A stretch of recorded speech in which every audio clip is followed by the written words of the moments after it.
ஊடகத்தை திறந்தாலே விஜய் மற்றும் கரூர் சம்மந்தப்பட்ட செய்திகள் தான். இதுவும் அது சம்மந்தப்பட்ட வீடியோ தான். இருந்தாலும் அதில் இல்லாத சில கருத்துக்களை இதில் எந்த கட்சி சார்பும் இல்லாமல் சில கருத்துக்களை சொல்லியிருக்கேன்.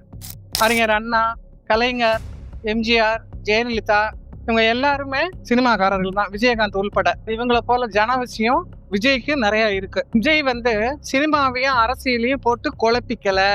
விஜய்க்கு அரசியல்ல கொட்டப்பட்டவங்களோட ஆலோசனை நிறைய அவருக்கு தேவை. யானை வரும் பின்னே மணி ஓசை வரும் முன்னே. விஜய் மீது செருப்பு விழுறப்பய பொதுமக்களுக்கு ஆபத்து வரப்போகுது அப்படின்ற அறிகுறி தெரியுது. பொதுமக்களுக்கு ஒரு செய்தி, விஜய் கட்சி தலைவராகவோ அல்லது நடிகராகவோ பார்க்க போறது எல்லாமே கரெக்டு தான்.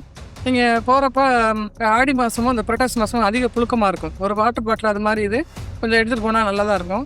ரெண்டாவது கூட்டம் கட்டுக்கடங்காமல் இருக்குது, நமக்கு உயிர் கூட பாதுகாப்பு இல்லை, அது மாதிரி அவ்வளோ கூட்டமாக இருக்குது அப்படின்னு உடனே அந்த இடத்த விட்டு போகணும் அப்படின்னு ஒரு முடிவெடுத்தால் தான் நல்லது.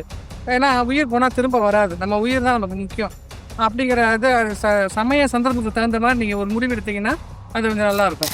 காவல்துறையினரை குறை சொல்லி பிரயோஜனம் இல்லை. காவல்துறைக்கு பவர் இருக்கு, சுதந்திரம் இருக்கா? 10 கோடி மக்களுக்கு 3 லட்சம் பேர் தான் இருக்காங்க காவல்துறையினர். இது சீசன், எல்லா இடத்துலயும் நிறைய காவல்துறையினரை பாதுகாப்பு போட முடியாது. இந்த எல்லா கட்சி தலைவர்களுமே மீட்டிங்கும் போடுறாங்க மாவட்டம் தோறும்.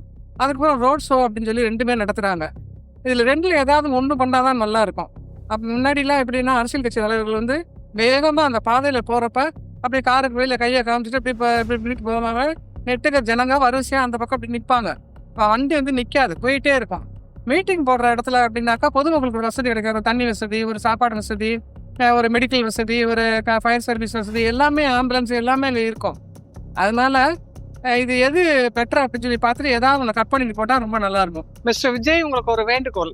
உங்களுக்கு நிறைய கூட்டம் வர்றதுனால உங்க கட்சியிலேயே நிறைய தன்னார்வ தொண்டர்கள் இவங்களை மாவட்ட நிர்வாகிகள் கிட்ட சொல்லி உங்க கட்சி யூனிஃபார்ம் கொடுத்து அவங்கள உங்க கட்சிக்கு வர்ற கூட்டத்தை கண்ட்ரோல் பண்றதுக்கு போலீஸோட சேர்ந்து டைப் பண்ணி அவங்கள ஒரு சமூக தொண்டு மாதிரி செய்ய சொல்லலாம். ரோப் யூஸ் பண்ணணும். உங்க வண்டி ஃப்ரீயா போறதுக்கும் உங்க வண்டிக்கு முன்னாடி மனித சங்கிலி மாதிரி பேரிகேட் போட முடியாது பெர்மிஷன் இல்லாம. ஆனா மனித சங்கிலி மாதிரி உங்களை பாதுகாப்பா கூட்டிட்டு போகலாம். அதுக்கு உங்க மாவட்ட நிர்வாகிகள் தான் ஏற்பாடு பண்ணி தரணும்.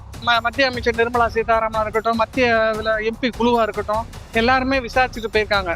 எது எப்படி இருந்தாலும் சரி, எல்லா கட்சியினருமே இந்த சமூக விரோத கும்பல் இது மாதிரி கூட்டங்கள்ல உள்ள நுழைஞ்சு அப்பாவி பொதுமக்களுக்கு சாவு வர்ற அளவுக்கு ஒரு துன்பத்தை ஏற்படுத்தி கட்சிக்கு அவப்பெயர் ஏற்படுத்தி இது எல்லா கட்சியுமே இதுக்கு எதிர்ப்பு தெரிவிக்கணும்.